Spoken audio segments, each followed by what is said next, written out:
Ministre. La parole est à Monsieur Philippe Cochet. Monsieur le Président, mes chers collègues, ma question s'adresse à Monsieur le Premier ministre.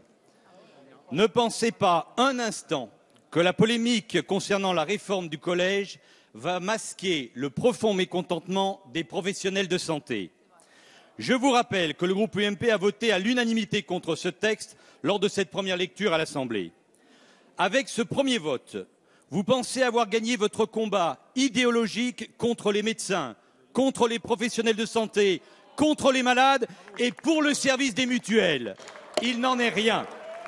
La colère des médecins et du corps médical est intacte. Pour preuve, dans ma commune, l'association des médecins de Caluire-et-Cuire, qui regroupe nombre de médecins généralistes ou spécialistes, ont à l'occasion de leur réunion voté à l'unanimité des présents une motion indiquant qu'ils n'appliqueront pas le tiers payant généralisé, notamment pour les complications administratives, mais pas seulement.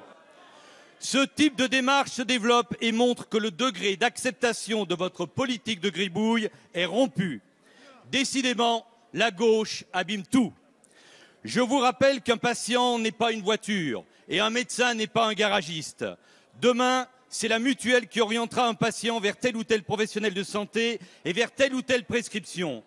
Ce sera également un flicage des citoyens avec des données médicales qui pourront tomber entre des mains peu scrupuleuses. Ces inquiétudes ne viennent, Monsieur le Premier ministre, ni de pseudo-intellectuels, ni de pseudo-médecins, puisque vous réduisez le débat à l'invective. Quand je regarde le fronton de ma mairie où sont inscrits liberté, égalité, fraternité, je me dis vraiment que vous portez atteinte aux fondements de la liberté.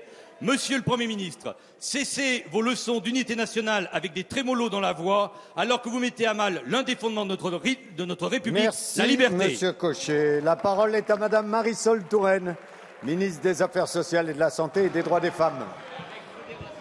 Merci, Monsieur le Président, Mesdames et Messieurs les députés, Monsieur le député Cochet. La liberté doit pouvoir s'exercer et la liberté appelle aussi l'égalité, Monsieur le député.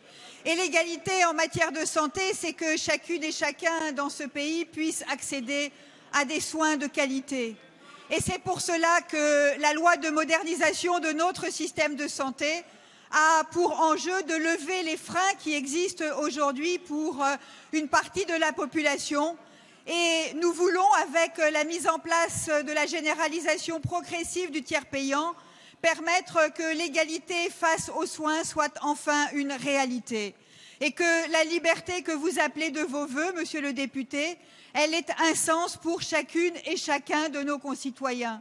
Parce que la liberté de consulter un professionnel de santé, c'est permettre effectivement d'accéder à des soins de qualité et de ne pas laisser des barrières exister, des barrières financières, des barrières de proximité. Alors vous voulez créer des débats de clivage, Monsieur le député. Nous ne voulons pas cliver, nous voulons garantir l'égalité de tous face au système de santé.